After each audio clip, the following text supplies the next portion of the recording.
Only Delta knows that phrase, brother. Only Delta.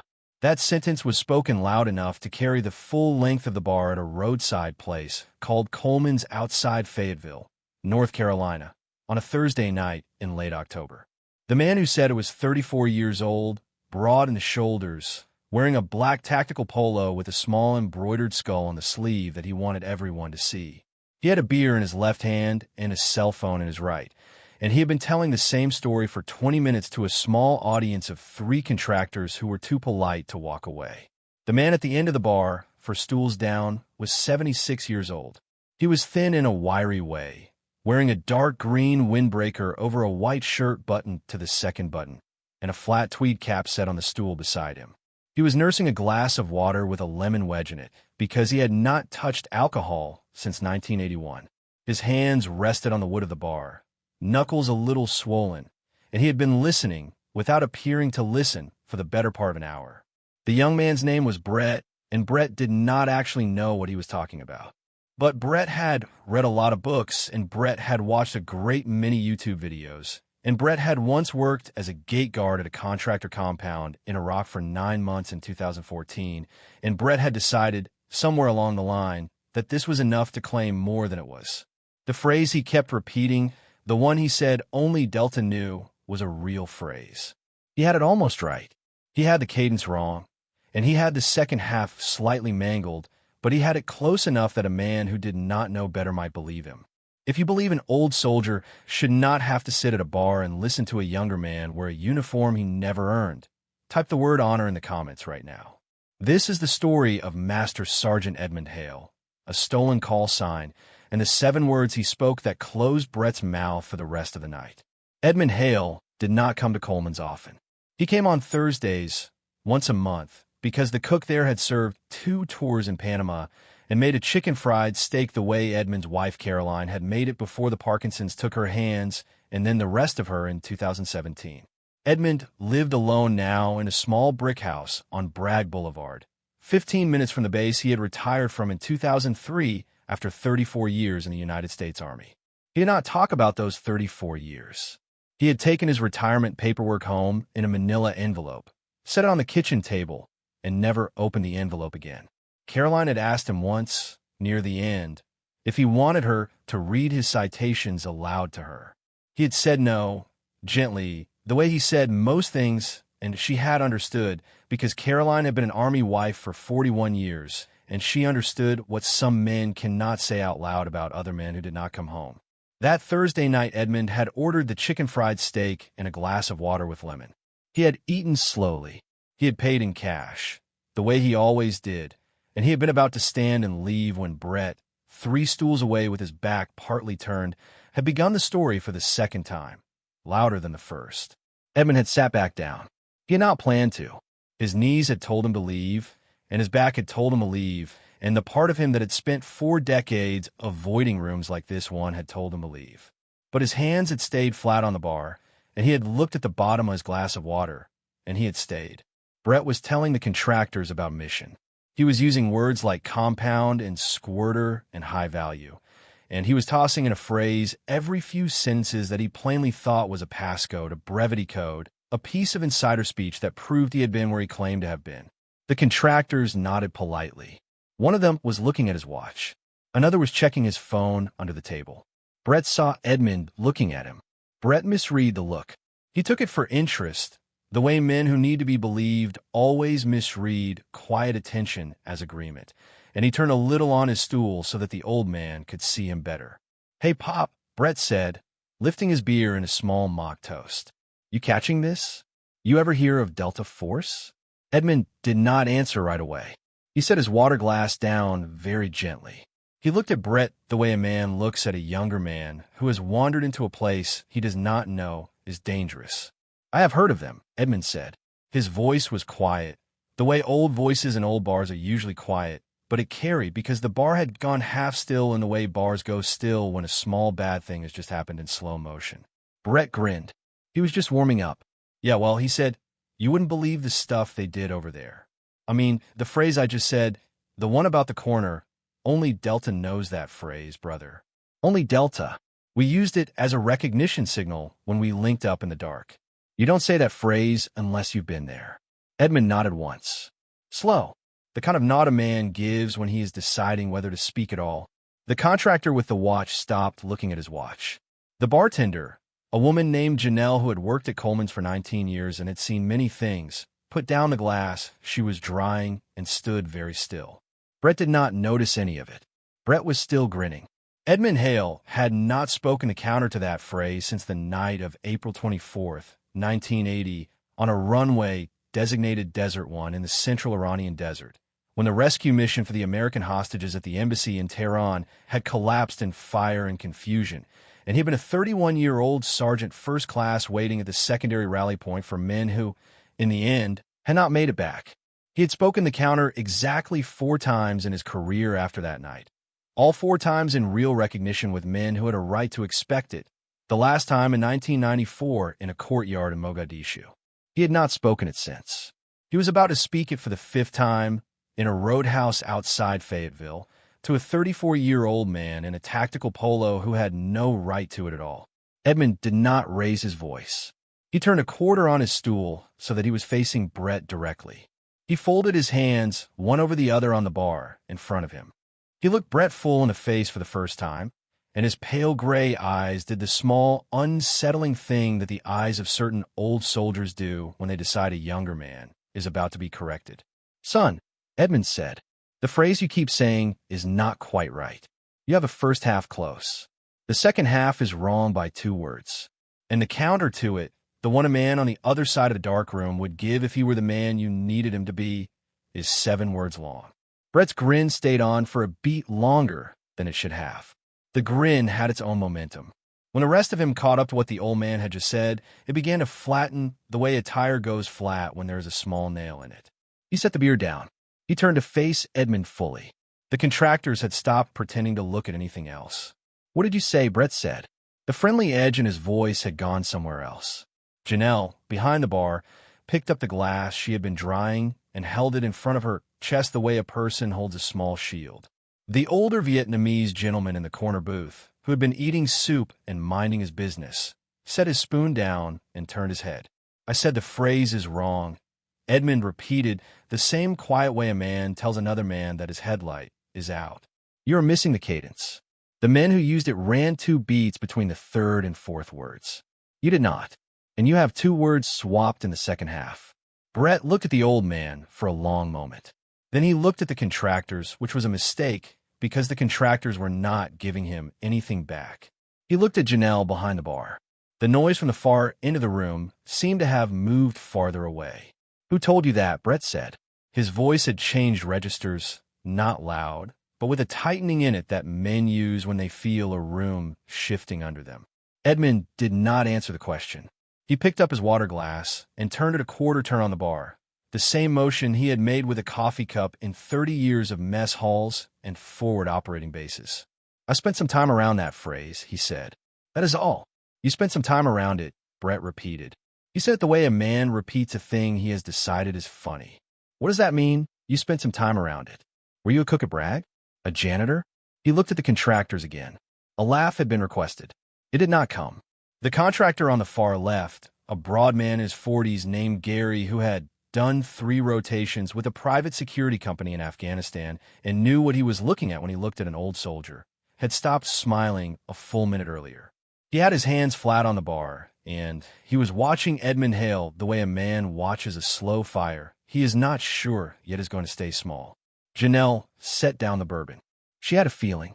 She had spent 19 years at Coleman's, and she had a feeling the way bartenders who last 19 years develop feelings, the same way a good spotter reads wind without a meter by paying attention to small things other people ignore. The old man's hands on the bar had not moved. The old man's breathing had not changed. Every other man who had ever been challenged at this bar, drunk or sober, had changed his breathing. This one had not. Edmund set his water glass down. He looked at Brett with the same expression he had been wearing since the beginning, which was no expression at all, which was itself its own kind of expression. Then he said, quietly, I'm going to ask you something, son, and I want you to answer it honestly. The phrase you've been saying all evening. The one you say only Delta knows. Do you know where it came from? Not the war. Not the unit. the specific operation it was first used in. Do you know that? Brett opened his mouth. He closed it. The grin tried to come back and did not make it all the way. Because Edmund continued, without waiting, the men who wrote that phrase into the operating procedure did it in the spring of 1980. Not in Iraq, not in Afghanistan, before either of those wars had a name. They wrote it in a planning room at Fort Bragg in preparation for a mission that most of the country still does not know the full details of, because most of the men who ran it came home in boxes in the desert, and the ones who did not come home in boxes spent the next 20 years not talking about it. Edmund paused. The phrase was a contingency signal for a secondary link-up on the ground in Iran. It was never supposed to come home. It came home because the mission did not go the way any of them had planned. The jukebox at the far end of the bar cycled between songs. In the gap between them, the room was very quiet. Gary, the contractor, had straightened slowly on his stool. He was looking at the side of Edmund's face. The contractor beside him, a younger man who had been on his phone most of the evening, had put the phone face down on the bar. Brett's voice, when it came, was smaller than it had been. He was working hard to keep something in it that was beginning to drain out. "Okay," he said. "Okay, Pops.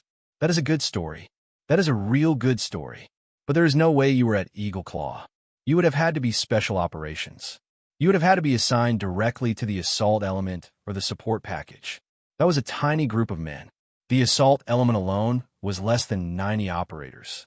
You are sitting here at a bar telling me you were one of those 90 men." Edmund looked at him. "I did not say I was part of the assault element," he said. "The assault element was Delta. I was part of the support package. Different lane. Same runway." Edmund picked up his water glass again and drank the last of the water. No hurry, no drama, the way a man finishes a glass of water at the end of a meal.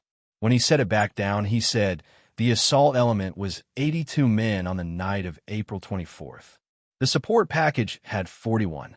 3 of the 41 are still living. I am one of them." He paused for one beat.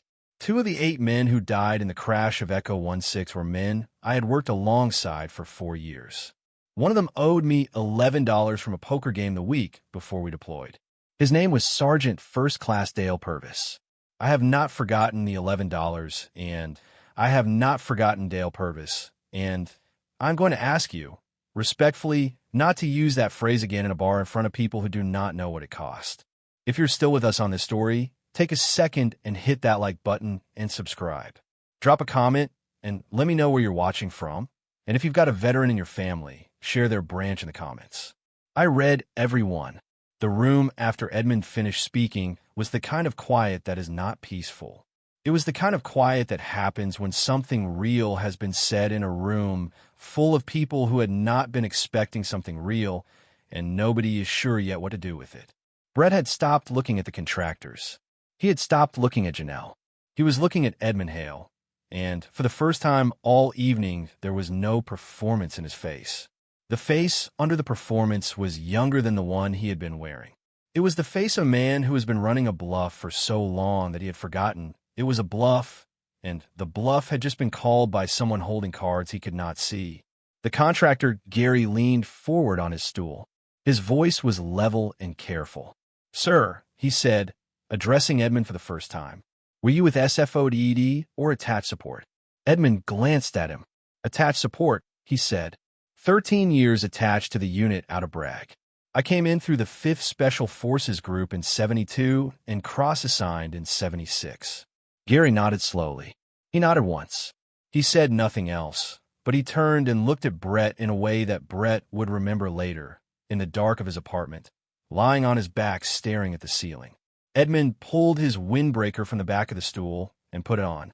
He put on one arm at a time, slowly, his left shoulder a little stiff the way it had been since a vehicle rollover outside Mogadishu in 1993. He settled the collar. He picked up his flat tweed cap from a stool beside him and set it on his head, the angle flat and straight, no adjustment, the cap going where it had always gone. He put 2 folded bills on the bar in front of Janelle, without counting them, because he always left the same amount. He stood up from the stool.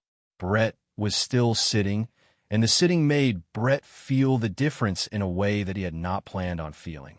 Edmund was not tall. He was not broad. He was a lean old man with swollen knuckles and a left shoulder that moved a half-beat late when he turned.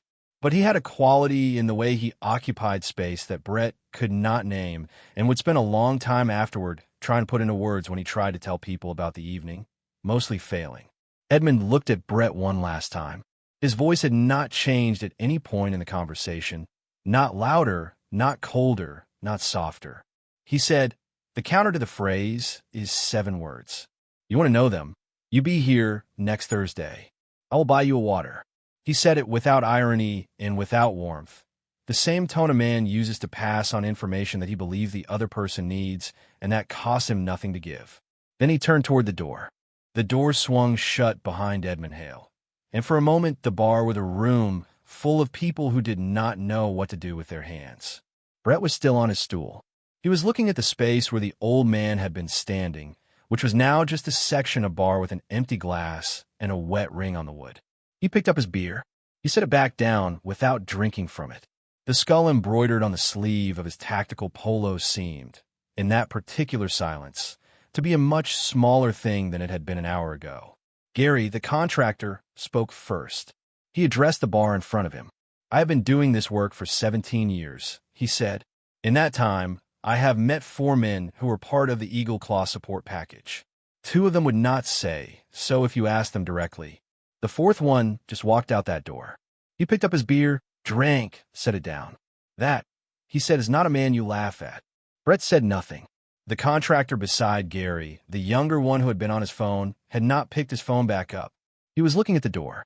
Janelle came around the bar with a cloth and wiped the ring Edmund's glass had left.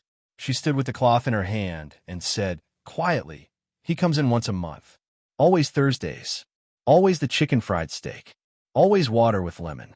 We only know his name because he writes it on the bill. Edmund Hale." She paused. "He always leaves a good tip." She went back behind the bar. The Vietnamese gentleman in the corner booth had been sitting with his hands around a cup of tea for the last 20 minutes, not drinking, watching. His name was Pham Van Lock, and he was 71 years old, a refugee who had come to Fayetteville in 1980 and lived on the same block for 41 years. He set his cup down. He looked at Brett across the room and said, in accented but deliberate English, "That man." He was telling the truth. You could see it in how he held still. Brave men hold very still. He picked up his cup and did not say anything else. If you're still with us on this story, do the old man a favor and hit subscribe and turn on the bell. These stories do not get told if you do not share them. Tag a veteran in your life in the comments and let them know somebody still sees them. Brett left Coleman's 20 minutes after Edmund did. He drove home in a truck that felt different than it had on the way there, though nothing about the truck had changed. He lay on his couch without turning on the television. He thought about the phrase he had been saying all evening, the one from a $12 used book, repeated for 3 years at bars and dinner tables, as though it were a coin he had minted himself. He thought about Dale Purvis and $11. He thought about the way the old man had said the name, not for effect, just because the name needed to be said by someone who still remembered it. He did not sleep well. The following Thursday, he drove to Coleman's and sat in the parking lot for 20 minutes before going in. He was wearing a plain gray sweatshirt with nothing on it. He ordered a Coke from Janelle, who did not comment on any of it.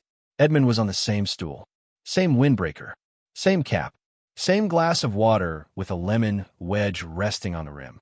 He was halfway through his chicken fried steak when Brett sat down 2 stools away and said, "I came back." Edmund looked at him, a measured look, not unkind, not warm. He set his fork down and pressed his napkin to the corner of his mouth. He said, "I see that." Brett had prepared something to say. He had rehearsed it in the parking lot and on the drive over. Now the prepared thing fell away from him, and what was left was plain. He said, "I'm sorry for what I said last week. I did not know what that phrase was. I did not know what it cost.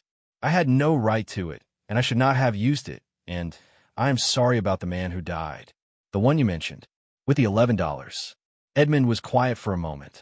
He picked up his fork. He ate a bite of the steak. He set the fork down again. He said, Dale Purvis was from Macon, Georgia. He was 29 years old. He had a daughter he had never met because she was born 3 weeks after we deployed, and he did not come home to meet her. He drove a helicopter the way some men are born to drive them." Edmund stopped. He was not sentimental about it. He delivered the information the way a man delivers true information, directly and without apology. He said, "You do not owe me an apology. You owe it to yourself to understand what you were borrowing." Brett nodded. He nodded, and he did not try to add anything to the nod, which was the right decision.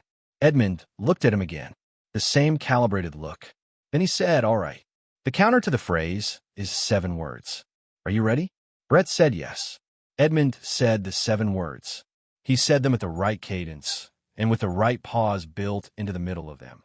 And when he said them, the hair on Brett's arm stood up in a way he had not expected and could not have prepared for, because there was something in the sound of the words spoken correctly, spoken by a man who had said them in the dark in a desert with his heart hammering in 1980, that made the words feel like what they actually were. A handshake between men who had been in real danger in a real place at a real moment in history that had not gone the way any of them had planned. Brett said them back. He got them mostly right. The cadence was a little off. Edmund corrected him once, gently, the same way he had corrected young Marines at Bragg for 30 years. Brett said them again. He got them right. Edmund picked up his fork. "Good," he said. "Now forget you know them." He ate the rest of his steak. Brett drank his Coke. They sat at the bar in the quiet company of 2 people who have said the important things and do not need to fill the silence afterward. Janelle brought Edmund his check. He paid it in cash, as always. He stood from the stool, put on his windbreaker, set his cap, and picked up the small folded bills for the tip. He set them on the bar and then set 1 extra bill on top of them. He had not done that last week or any week before it. He did not explain it, and Janelle did not ask. He walked to the door. At the door, he paused, and he turned, and he said, "Brett, next Thursday, bring a notebook. I'm going to tell you about the men who built the operation that phrase came out of, and I'm going to tell you their real names. And when I am done, you will understand why a phrase does not belong to the man who repeats it. It belongs to the men who needed it to stay alive." Brett said, "Yes, sir." Edmund said, 7 o'clock. He went through the door. Edmund Hale drove home on Bragg Boulevard with the windows up against the October cold and the radio off, the way he drove most evenings. His small brick house sat back from the road behind a pin oak that had been dropping leaves for a week. He went inside. He hung his cap on the hook by the door, the same hook where Caroline had hung her cardigan for 40 years, a garment long gone, the hook remaining. He went to the kitchen and washed the lemon smell off his hands from the water glass. On the kitchen table was a shoebox he had not opened in 11 years. He sat down, and he pulled it toward him, and he lifted the lid. Inside, among the letters and the photographs and the small flat service record cards with their typed lines and their rubber stamp dates, was a photograph of 12 men standing in front of a CH-53 helicopter on a runway in Egypt in the spring of 1980, 3 days before they flew into Iran. Edmund was second from the left. He was 31 years old and lean as a fence post and grinning the kind of grin that young soldiers grin when they believe they are about to do something that matters. Dale Purvis was on the far right of the frame, mid-laugh at something someone had said a half-second before the shutter fired. He was laughing the way a man laughs when he does not know yet that this is the last photograph he will ever be in. Edmund looked at the photograph for a long time. He did not need long to find what he was looking for. He looked at the faces one at a time, left to right, the way he always did, the way he had done every year on April 24th since 1980. When he had looked at each face, he closed the lid of the box. He set his hands flat on top of it. The pin oak outside moved in the wind off the road, and its shadow moved across the kitchen wall and was still. Edmund Hale had not told his story to a single person in 46 years. He had carried it the way certain men carry things, not hidden, not displayed, simply held, close and quiet, the same way Dale Purvis had held the controls of a helicopter on a dark runway in the desert and done his job and said nothing about it afterward because there was no afterward for Dale Purvis to say anything in. Edmund had told enough of the story on a Thursday night in October to a young man who had been wearing it like a costume. He had told it because the name deserved to be spoken by someone who knew it, in a room where other people could hear it and understand, for one small moment, what it meant to belong to something real. Brett came back the following Thursday with a notebook. He came back the Thursday after that. By December, there were 4 Thursdays in a row, and by January he had stopped telling stories at bars about things he had not done. He had, instead, begun telling people about a man named Dale Purvis, a helicopter pilot from Macon, Georgia, who left behind a daughter he never met, a daughter who was now 46 years old and living in Savannah, and who had received in February of that year a letter written in blocky penciled handwriting by a 76-year-old retired Master Sergeant in Fayetteville, North Carolina, who had been there, and who wanted her to know her father had been brave and had been good and had been loved by the men beside him, and that they had not forgotten him, not once, not in 46 years, not ever. Thank you for staying until the last word. If this story moved you, the next one is already up on your screen. Go give it a watch. And if you have not yet, subscribe and join us. We tell these stories so the men who live them are never forgotten. See you in the next one.